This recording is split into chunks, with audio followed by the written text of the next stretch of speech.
our Fattoush chicken salad wrap. The first thing I always make sure to do is preheat the oven to 400 degrees when we're making chicken. This way, by the time I'm done all my prep, the oven is already preheated and ready to go.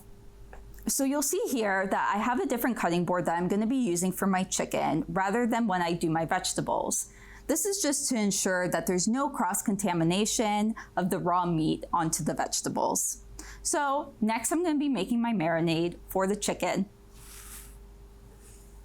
So first, I'm going to be adding the juice of a lemon. Then I'm going to be adding 1 tablespoon of garlic powder. These are great for like flavors like lemon, garlic powder for many dishes. For sure, and lots of people love all of these ingredients. So it really is good if you're making dinner for family, for guests. Next, I'm just going to be adding a little bit of pepper. And last, I'm going to add 2 tablespoons of olive oil. All right, and now we're going to mix it all together. So this is a fairly simple marinade. And we're just going to make sure to coat the chicken before we put it in the oven. All right, now our chicken is marinated and ready to go in the oven. If you're wanting to thaw your chicken, there's 3 safe ways to do so. The best way is really to put it in the fridge the night before, or if it's a larger piece of meat, you'll want more time.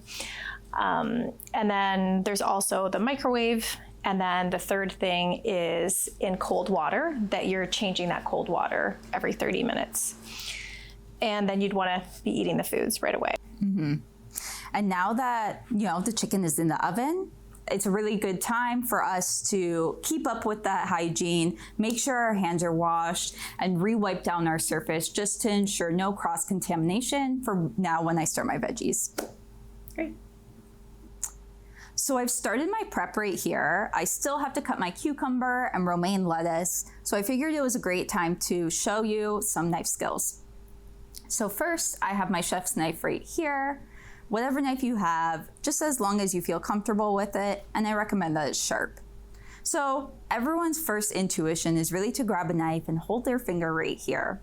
But if you hold it with more of a grip, it allows you to have more control over the blade. This can help sort of mitigate any accidents or cuts. So right here, I have half a cucumber for our Fattoush salad, and I'm just gonna start by cutting it in half again. This will make it a little bit easier to control the cucumber. So I'm gonna cut it in half. And then I like cutting it into little cubes. I always like to ensure that I don't have my fingers out like this where my tips are showing. I like to do sort of like a claw. This will help protect your fingertips so that we don't cut them. And then again with the knife, holding the blade as so we have good control over it. And then I'm just gonna cut it into cubes. I like doing it like this because it allows for a good crunch. So now I have my romaine lettuce here for inside. Traditionally, Fattoush has chopped romaine lettuce in it. However, if you want your lettuce maybe to last a little bit longer to keep it from browning, I suggest just tearing your lettuce. But as I mentioned, Fattoush is traditionally chopped, so that's what I'm going to be doing today.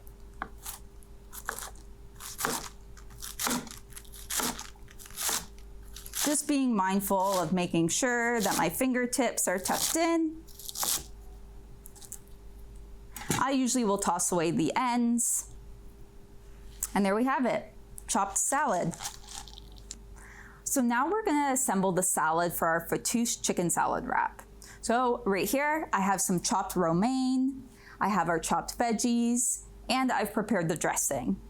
So I'm just gonna add all these veggies right into the chopped romaine. I have some tomato, cucumber, radish, fresh mint, and sliced onion. That looks really good. All right. And what did you put in your dressing?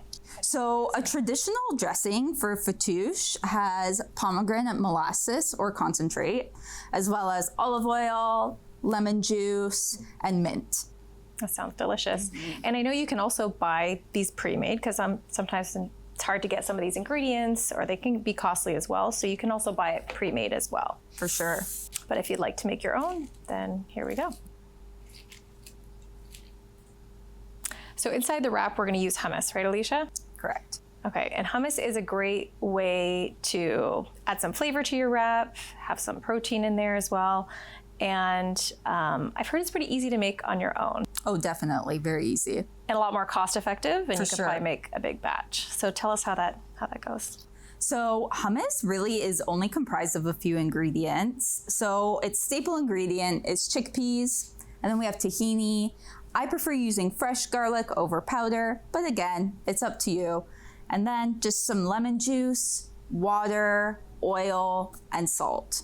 And then you just add everything right into a food processor or a blender and blend it up. It's that easy. It's important to mention as well that you don't always have to make your own hummus. You can just buy it from the store if that's what's easier for you. Now that we have all of our prep ready, it's time to wrap it. So first things first, I'm gonna add the hummus just as a really nice base. So I have the pita open right here, almost like a little pocket. And I'm just gonna liberally spread that inside. So I'm gonna do 2 spoonfuls, but add however much you want. It's your wrap. So you can be creative with it. All right. Next, I have my chicken here, all ready and sliced. It reached the internal temperature of 165 degrees, which is great. So it's ready to use for our wrap. I'm just gonna place that right on top of the hummus. Okay. And lastly, we have our salad.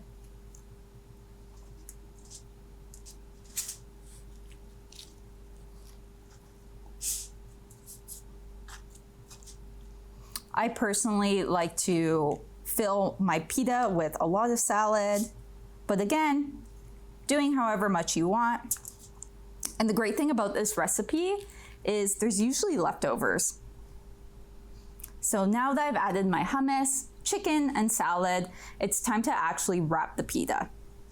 So this part can be a little bit challenging sometimes because pitas tend to sometimes rip apart, but that's where the tinfoil comes in place. So even if the pita is kind of falling apart and getting a little messy, the tinfoil is really gonna help make sure that everything stays together and that anything that falls out is still caught.